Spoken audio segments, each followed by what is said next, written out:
well-regulated militia being necessary to the security of a free state. The right of the people to keep and bear arms shall not be infringed. Welcome to another edition of Bearing Arms, Cam and Company, where we are once again, unfortunately, talking about some infringements on the program. Scott Bach, who is the head of the Association of New Jersey Rifle and Pistol Clubs, got to be with us here in just a moment because gun control legislation is on the move in New Jersey. After several months of behind-the-scenes action, lawmakers unveiled their response to the Supreme Court's decision in New York State Rifle and Pistol Association versus Bruin a few days ago.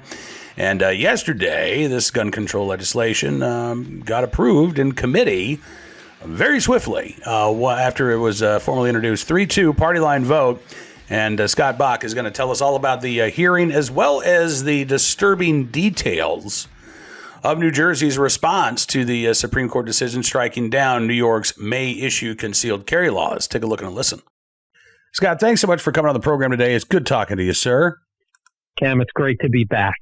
All right. So what is going on here in New Jersey? I know that this legislation that they've been working on apparently for a couple of months, all of a sudden it is now moving, passed out of committee yesterday on a party line vote. And we'll talk to some of the specifics in just a second. But how fast are they moving on this this gun control bill, Scott? Well, they aim to get it in right around election time, actually. I'm not sure what they're thinking. But listen, they've waited in the background. We think because the Governor Murphy of New Jersey probably wanted to give a wide berth to New York and let them run point on it. But as soon as the TRO in New York was instituted, putting everything on hold, that's when this thing suddenly bubbled to the surface. And interestingly, it's not being moved by the governor openly. Okay, the weight is being carried by members of the legislature, and we hear some of them are not very happy that they're doing that, but they've been told if you want to keep all your committee assignments and positions, this is what you better do. So, there's a whole charade going on, but yeah, I mean, it's a steamroller. It's coming. We have a few tricks up our sleeve and are going to, jam them up wherever we can.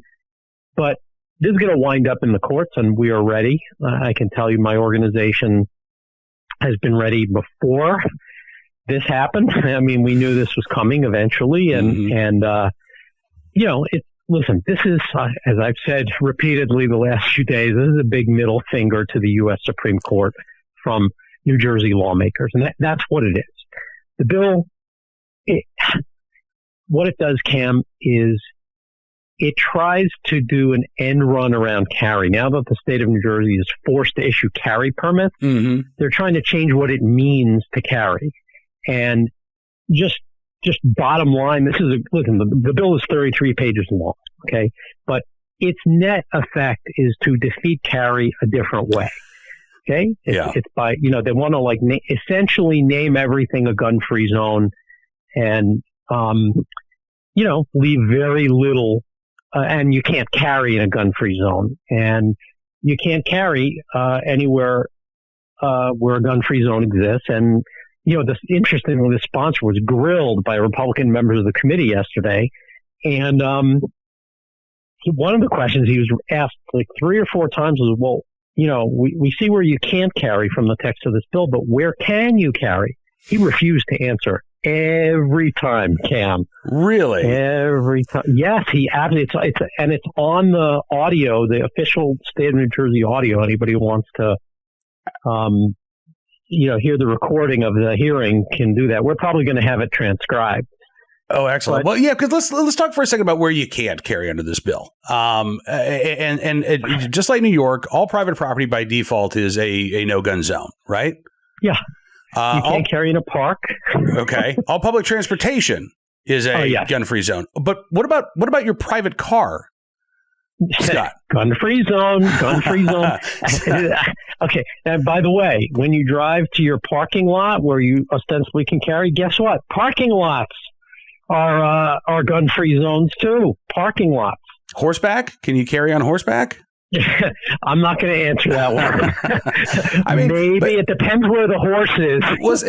Right, and I make that joke, but this is really serious because, as you say, look, most of us don't walk around from point A to point Z throughout the course of our day, right? We will take a bus, we'll take a subway, we'll take a taxi, we'll take our own private car.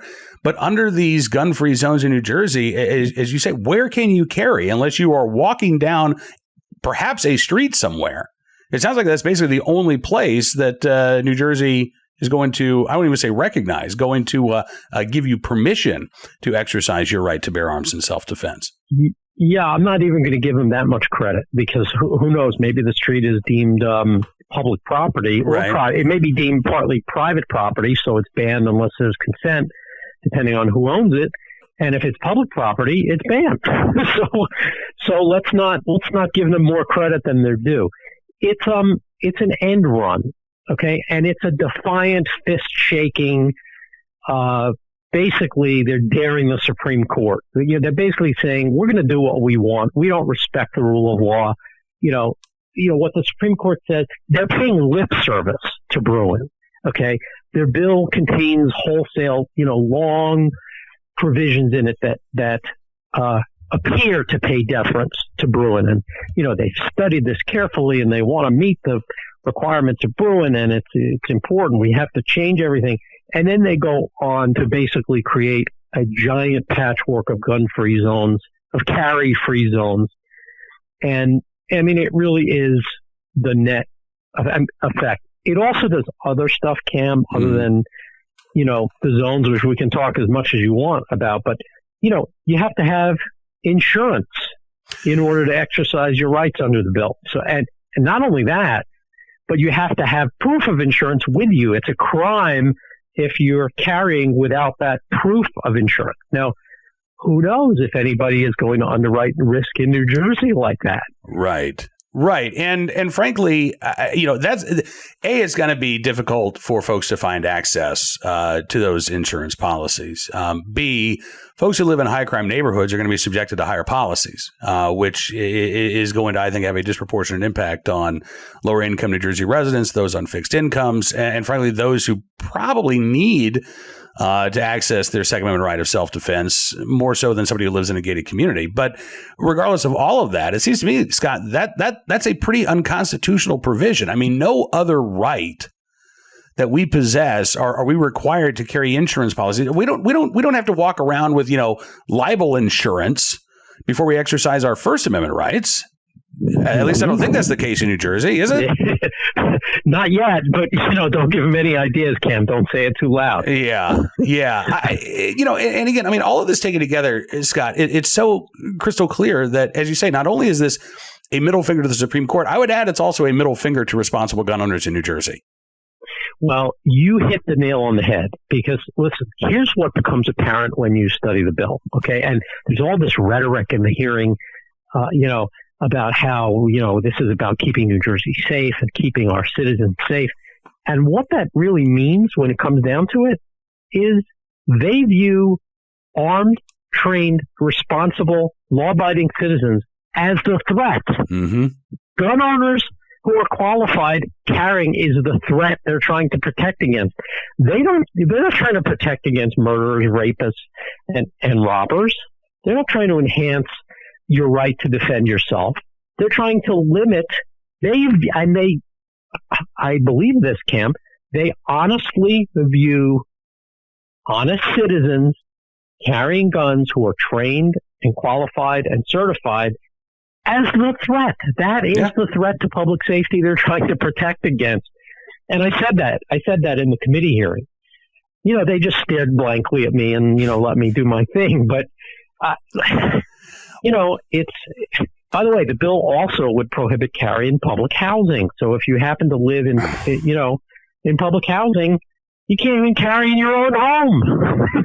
which, by the way, we just had this was a state court in Tennessee strike down a similar ban on public housing. We've also seen federal judges in, I believe, Delaware and Missouri do the same in recent years. But again, it's not that the previous court cases don't matter. They don't care what the courts have said. They care, again, about making this culture war issue, trying to score political points ahead of the election. And I think you're spot on with the the mentality behind this push? I'm looking at this is a story from the New Jersey Monitor, and one of the folks who testified in favor of this bill yesterday is a woman named Diane Dresdale, who said, quote, "Any law that's passed is going to be challenged. We have to accept that, but that doesn't mean this representative body should not pursue legislation that's going to make our states safer," quote unquote. Then she said, quote, "We have many, many, many more people wanting to get guns, and that alone should indicate that we need this legislation." So because people want access to their right to carry, and because after the Supreme Court decision was handed down, you've had a flood of New Jersey residents say, "Oh, good, I finally can access my rights." That's why the gun control groups, that's why the gun control activists, that's why anti-gun politicians are freaking out now and doing everything they can to put up barriers between those New Jersey residents and their fundamental rights. Well, I mean, I think that's dead on. And I don't know what their long game is, because, they're going to lose in court. I mean, I can say that confidently in the wake of Bruin. Mm-hmm. Okay, now it may not be the lower federal courts because, whatever. But sooner or later, we're going to have this thing thrown out, or giant chunks of it are going to go bye-bye. And, maybe their strategy is, well, we'll just keep doing stuff and you just keep them tied up in court. But, ANJRPC Council, we had our annual meeting over last weekend. And, one of the things he said is that, this isn't the first time there's been massive resistance to Supreme Court rulings by entire states. Yep. He made reference to certain historical doctrines and historical cases of the Supreme Court that states opposed, particularly, concerning segregation. There were states that opposed them for over a decade and thwarted them before things settled down. So, you work. I mean, listen, I've been working for 20 years to get right to carry in Jersey. And, we're now finally, we see the light of day, and they're just back with the next round. It means nothing to these people. They do not respect the rule of law. They are lawless. They are flailing. They don't care. And it's, that's the reality we're dealing with. So we're going to deal with it, and we're going to deal with it firmly. And they're going to wind up paying our legal fees too. So because this is, a civil rights violation, and that's when legal fees come. And it's, again, though they pay lots of lip service and feigned deference to Bruin, they do that and then proceed to completely trounce and trash what Bruin means.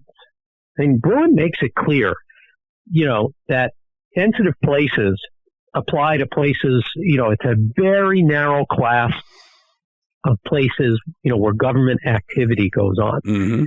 New Jersey has basically used it as a Trojan horse and to blow it wide open to label anything they damn well please as a sensitive place in order to ban carry there.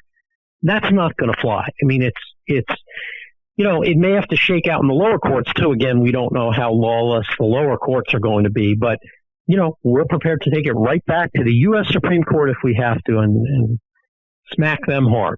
Okay, so it's going to be a few weeks before this stuff makes its way to the governor's desk. We have a few tricks up our sleeve along the way, which I can't reveal now, but maybe we'll talk after. They've made some giant miscalculations with this legislation, and I predict right now on this show that the anti-gunners in Jersey are going to be very embarrassed within a couple of weeks. They're going to have great egg on their face when certain aspects of the bill are revealed in a tactically timed release. That's all I could say about it right now. All right. Well, we'll leave it there for now. But when it comes time for that unveiling, you promise me come back on Cam and Company so we can talk more about it. All right. Absolutely, I will. Listen, it's the Jersey way. We're fighting oppressive tyranny. I mean, it really is unbelievable. If you're not going to laugh at it and poke them in the eye, you're going to cry. Yeah, because it's a sad state of affairs that our lawmakers are so flagrantly, they just don't care about the rule of law. All they care about, they think they're the ultimate authority, and they're going to have to be smacked down again and again and again until they get it. Yep. Well, and thankfully, again, we've got, a lot of, I think, passionate, committed New Jersey gun owners who are supporting groups like the Association of New Jersey Rifle and Pistol Clubs, and that allows for that smackdown to take place. And my goodness. And I got to tell you, Scott, I mean, you were talking about previous points in American history where we've seen this sort of massive resistance. I live not far from Farmville, Virginia, which is in Prince Edward County. Prince Edward County actually made up the bulk of the cases that became known as Brown versus Board of Education. There was a 15-year-old high school student named Barbara Johns who led a walkout of the black high school in Prince Edward County because of the conditions there. And you're right. After Brown versus Board of Education was handed down, state of Virginia and several counties, including Prince Edward County, did launch this massive resistance. They shut down the public schools in Prince Edward County for 5 years rather than integrate. But those segregationists, just like the gun control advocates today, were fighting a losing battle. And, you walk around Farmville today and, you see black and white kids who are playing together. You see interracial couples. The world of white supremacy that those folks were fighting for died. And it took, again, civil rights activists who were committed to this cause to make that a reality. But I think the same is true when it comes to these unconstitutional gun control measures. They are on the wrong side of the Constitution. They're on the wrong side of history. And as long as we keep fighting for the human right of self-defense and we the people's right to keep and bear arms, I think we are going to be successful. Amen to that, Cam. Scott, listen, I really appreciate you joining us on the program, and I look forward to doing this again very, very soon. Absolutely, Cam. Thanks so much. You bet. Scott Bach, Executive Director of the Association of New Jersey Rifle and Pistol Clubs, with us here on Cam and Company. All right, we will be talking with Scott very soon, especially after those tricks that they have up their sleeve are indeed unveiled. Right now, let's turn our attention to today's Armed Citizen story, our good deed of the day, our recidivist report. We will start there with a story out of Chicago. Convicted felon out on bond for attempted murder arrested in a new crime. Yeah, double homicide. How about that? So the details of this case, 29-year-old Absalom Coakley was previously sentenced to 2 years in prison after being convicted of felony fleeing and eluding, according to the Chicago Sun-Times. And then he racked up another felony conviction based on a drug case in 2014.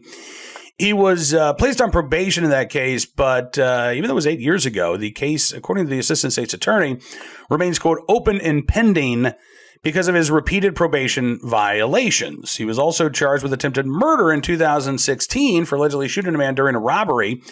A 32-year-old man critically wounded during that attack, according to the Chicago Sun-Times. But despite his criminal history, his current status as a probationer, and his alleged involvement in an attempted murder, Coakley was released on $15,000 bond in this most recent incident. He was among approximately 50 people who attended a video shoot party at a home in Chicago on September 24th. A fight broke out in the kitchen area of the home, during which Coakley allegedly shot 29-year-old Terrence Johnson in the back of the head. Investigators say that Coakley then headed outside, where he allegedly got into another argument with 30-year-old Terrence Young. Coakley allegedly shot Young in the face, killing him before he jumped into a nearby vehicle with two other individuals and then fled from the scene. Investigators have located security footage from a nearby gas station that they say shows Coakley wearing distinct clothing prior to the fatal shooting. The second attack captured by a security camera, they say that the individual wearing or who conducted that shooting was wearing the same, quote, distinctive clothing that Coakley was wearing at the gas station. A witness also identified Coakley in a photo lineup as the gunman who killed Young. When he was arrested, by the way, on October the 3rd, he was getting into a rideshare vehicle. Allegedly had a .40 caliber handgun on him at the time of the arrest, which would be illegal for Coakley, given his previous felony convictions. Also would be a violation of those rideshare companies' policies, right, that say the drivers and passengers not allowed to possess a firearm, even if you're a concealed carry holder. Not that the criminals seem to care that much, but, just as an aside. So Coakley now declared a clear and present danger to the community by a judge, ordered to be held without bail. But you have to wonder again why the criminal justice system is just now taking a heightened interest in Mr. Coakley given his previous criminal history. Now, today's armed citizen story from Warner Robins, Georgia, where a shooting outside of a convenience store is being treated as self-defense, and for good reason. It sounds like it was, in fact, self-defense.